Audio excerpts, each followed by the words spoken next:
This show is brought to you in part by viewers like you who joined a Patreon or become YouTube members. Thank you. And if you could, hit the like button and subscribe if you want more Browns-focused content. We have talked about the draft and how the Browns are going to bring new players in via the draft. We have also talked about free agency and the Browns potentially bringing new players in via free agency. But who are the Browns going to let walk? Who are they going to keep? If the Browns are bringing in a ton of players, that also means that some guys are going to have to go. And this is going to be a year because of coaching change, right? Because of the fact that some of the roster is just very old and needs to be replaced. This is going to be a year of a lot of changes in free agency to the current roster. A significant amount of people, especially from one position group in particular, are probably going to be gone by the end of free agency. So let's jump into it. But before I do, I got to thank my sponsor, Sleeper. Hey, have you ever heard of the Sleeper app? Well, here's a fun secret. It's not just for fantasy leagues. It's great for fantasy leagues. I personally have used it for years with my college friends to play fantasy football and to do pick'em leagues, all sorts of fun stuff like that. But the Sleeper app also gives you news. It gives you scores. You can also try to turn your football knowledge into real money. Just download the Sleeper app and pick more or less on your favorite players with more stats than any other daily fantasy app. Just choose 2 or more of your favorite players from pregame or live. Pick more or less from the predicted stats, and you could win up to 100 times your money if your picks win. Use promo code WORSTTAKE and you'll get up to $100 match on your first deposit. Again, promo code WORSTTAKE. You'll get up to $100 match on your first deposit. Terms and conditions apply. Links are in the description. So who stays, who goes in Cleveland? We'll start with exclusive right free agents. Now, if you don't know what an ERFA is, an exclusive rights free agent, it's basically a free agent who still doesn't really have the power to negotiate in the open market. So the Browns can choose to bring back an exclusive rights free agent for a 1-year league minimum deal. That player has the option of either taking that or not playing. So basically, it's an option, a club option. The Browns can bring these guys back for 1 year at the league minimum, or they can not choose to bring them back and let them hit the open market. So Andre Schmidt, it's pretty obvious they're going to give him that 1 year minimum option. I would think that makes a lot of sense. Their other exclusive right free agent that might come up is Malachi Corley. Now, this is a more interesting one, right? Andre Schmidt, he's your starting kicker. He was pretty good for you down the stretch. Technically the best kicker in the AFC North this year. Malachi Corley, not as clear-cut of a choice there, but I think they will still lean towards bringing him back. Was really explosive with the ball in his hands, was really able to make a couple of big plays during the season, especially on end arounds. The question is, like, what's going on with Malachi? How did he work in the building? How do people in the building feel about him? Because that's what soured him in New York. But if all those things are cleared up, I think you saw enough potential in Malachi to bring him back for an extra year as an exclusive rights free agent. So that's all the exclusive right free agent guys, the guys who the team basically have a 1-year option on. Again, Schmidt, pretty clear cut. They're going to bring him back. I would be hard pressed to imagine they wouldn't. I mean, he would be the cheapest option, and they wouldn't have to worry about him being poached or anything. Basically, they could just offer him that 1-year minimum. He has to take it. He's going to take it. That's really that story. Good kicker. Browns have some hope that they've actually solved their kicker problem long term, because Dustin Hopkins, even when he had the 1 good year, was pretty old by the time he had that 1 good year. There's hope here that Schmidt isn't going to fall off the same way that Hopkins did. Also worth noting with Hopkins, right? Like, he popped this hamstring and he was never the same again. There's no such thing that exists like that for Andre Schmidt going into year 2. So fingers crossed, but like, I think the Browns might, have their guy there at kicker. So at least that's one thing off the list that we don't have to really think about as much, at least this offseason, right? No more kicker videos for this offseason. Andre Schmidt seems like the plan there. Malachi Corley again, fun prospect. If he's not causing trouble in the building, I see no reason not to bring him back. He was encouraging enough with what he gave for a 1-year minimum contract. Restricted free agents. So there's two names here that I think are interesting. Ronnie Hickman, who I think they'll keep. I think that makes a lot of sense to keep Ronnie Hickman. I think the number will be pretty affordable for Ronnie Hickman. And Mahmoud Diabate, who I think they'll also keep.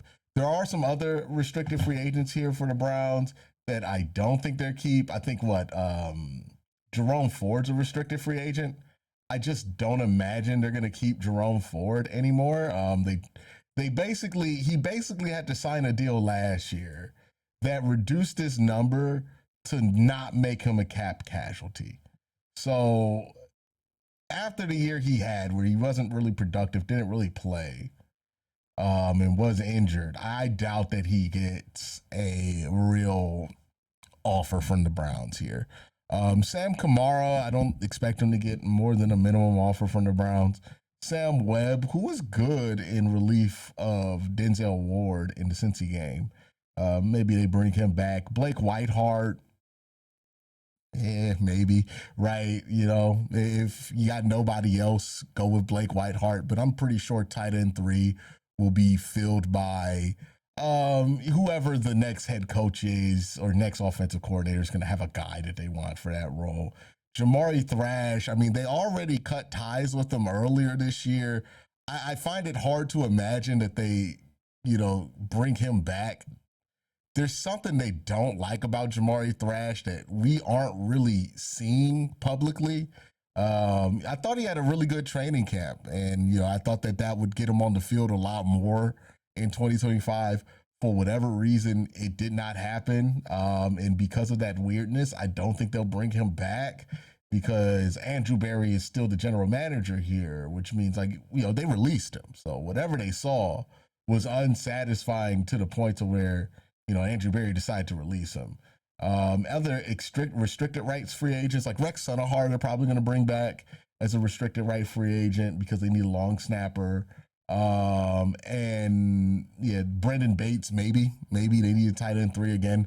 That's going to be up to the coach. That's not a position where I think you can really long-term book the future of it without a head coach hire in place. So those are the restricted free agents for the Cleveland Browns, and the exclusive rights guys.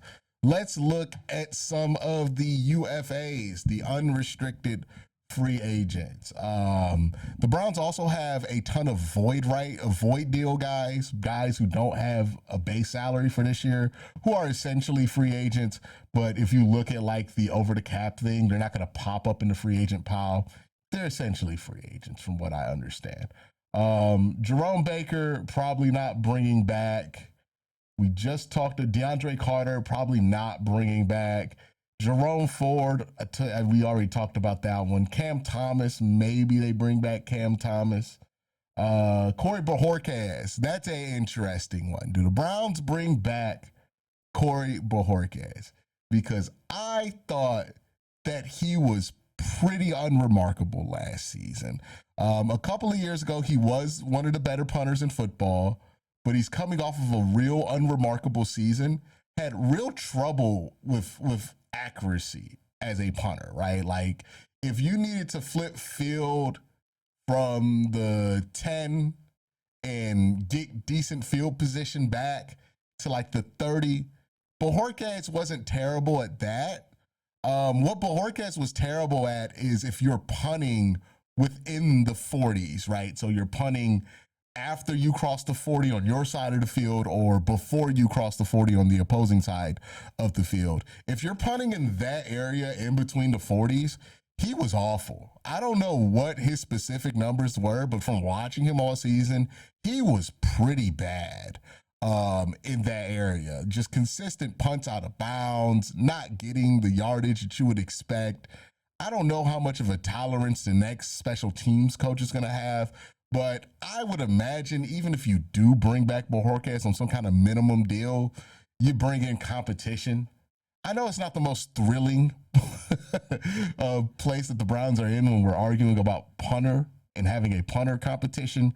But let's be realistic about the state of the offense. Even if it improves, punter's going to be greatly important to this team's ability to be successful defensively on a defensive-based team. So it's not a position you can just ignore or act like it's not that big of a deal.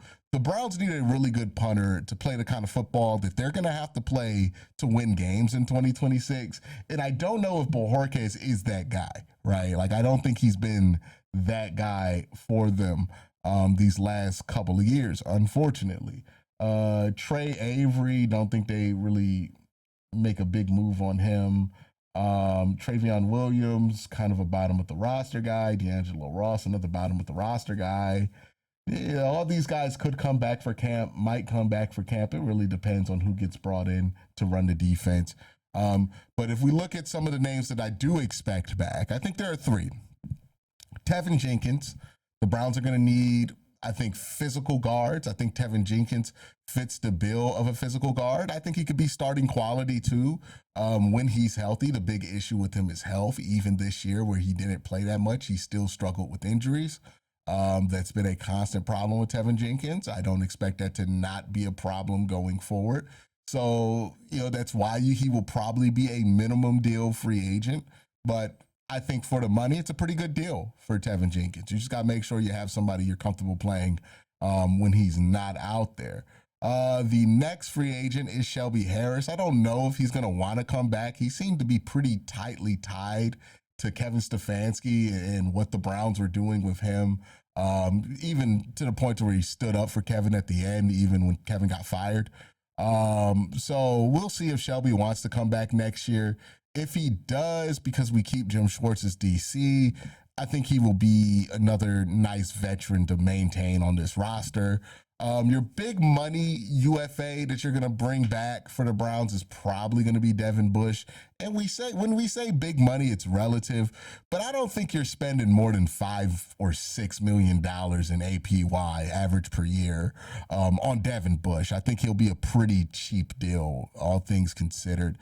Maybe he commands big money. I don't know if that will be the case.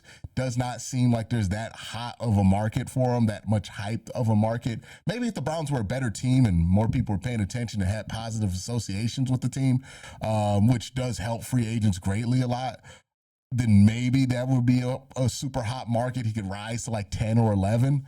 But I expect him to sit at that $5 million number. And if the Browns have Jason Tarver back, I think Devin Bush makes a ton of sense to bring back. Let's talk about guys who are going to have to walk in free agency. Joe Bitonio. Now, he's likely to retire, but if Joe wants to come back, I would encourage him to, how do I put this? Because I don't want to be rude to an absolute legend to this franchise like Joe. But he's at the point now where the Browns just have to move on, whether he's ready for it or not, right? If he wants to come back and play, I encourage him to go to the best team that he can go to so he can hopefully win a championship. I don't think Cleveland has room for him anymore because we just got to move on at left guard at this point. We got to move on entirely at offensive line, but at left guard, I think it's time to move on, open up some spots so that they can be filled by draft picks and free agents and younger guys. And unfortunately, that's where we are with Joel. So hopefully he retires. But if he does not retire and he chooses to play somewhere else, then, I wish him the best of luck. I hope he wins a championship. Same way that I'm hopeful for Nick Chubb, and hopefully Nick Chubb gets to achieve greatness. But I'm not going to sit here and say that the Browns shouldn't take Quinshawn and should keep Nick Chubb in the background, right? It was time for the Browns to move on at running back, and past that baton, it's time for the Browns to move on at guard and most of the other offensive line positions. David Njoku, I think they're going to let David walk. I don't think that they're very fond of having David on the roster at this point in time of the rebuild. A new coaching staff, too, is going to make this a little bit awkward for David Njoku as well. if they wanted to bring back David Njoku, I think they would have worked a deal out by now. Maybe a new coach comes in and they really, really want to keep David and David stays. But other than that, I think David's going to play somewhere else next year. Everybody else plays on the offensive line. Wyatt Teller, I would have liked to bring back Wyatt Teller, but it does seem like the Browns might have burnt some bridges with him by benching him earlier this year. Hopefully that's something they can work past, because if the Browns could have a guard that's starting caliber on the roster already at a cheaper price than what they can get in the free market, in the free agent market, then I think that would be very valuable to them, to only really have to look at replacing the left side plus center on the offensive line.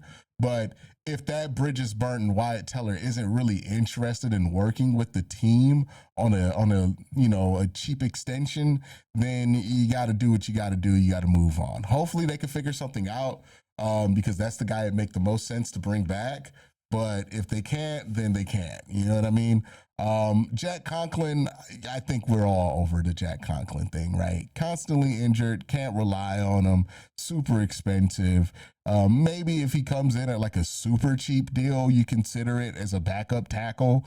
But even then, Jack Conklin being your backup tackle, it just puts you in a rough spot, because he's likely to get injured, and you're in the same situation the Browns ended up in this year, where like both their tackles got hurt. Even if you have him backing up Dewan, it's like Dewan gets hurt and then Jack gets hurt, and then now you're playing KT Levingston. And no disrespect to KT, I think he could be a good guard. I don't think he's a tackle at the NFL level, but he's not who you want starting at right tackle for you. And Jack Conklin is a highway express pass to have to play KT Levingston. No disrespect. Ethan Posick, the injury, his age, it's time. The Browns are probably going to move on from him. And then Cam Robinson, I can't really think of a good reason to keep Cam Robinson around. Wasn't really good this year. Was really disappointing, given that the Browns traded for him. He wasn't even the kind of quality left tackle to where you feel comfortable making him your backup. Maybe if it comes down to like $3 million to bring back Cam Robinson and like $8 million for Jonah Williams, maybe you feel more inclined to go Cam Robinson there. Honestly, I feel like Jonah Williams is a significantly better player at this point of his career, so I would be more inclined to go Jonah there.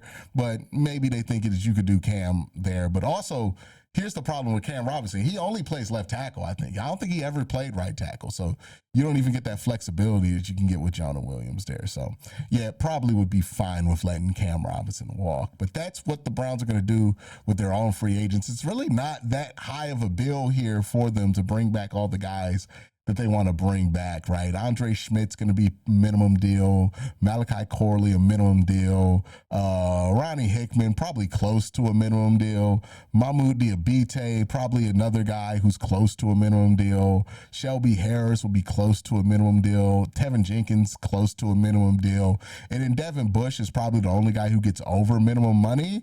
I thought he was going to be more expensive the year prior when he hit free agency. I think maybe this year he gets a $5 million, $6 million offer. And I'm okay with spending that kind of money on Devin Bush, even if you don't keep Jason Tarver, right? Like, I think he's still spend that money on Devin Bush for about a year, see what happens with him. I don't expect any of the Browns free agents to get big deals outside of maybe David Njoku. Maybe David can net you a comp pick here or there. If Joe doesn't retire, maybe Joe gets a big contract somewhere. But other than that, the Browns are probably not going to get a ton of comp picks here. But that's my thoughts. Let me know your thoughts in the comment section down below. Have a great day. Have an even better night. Peace.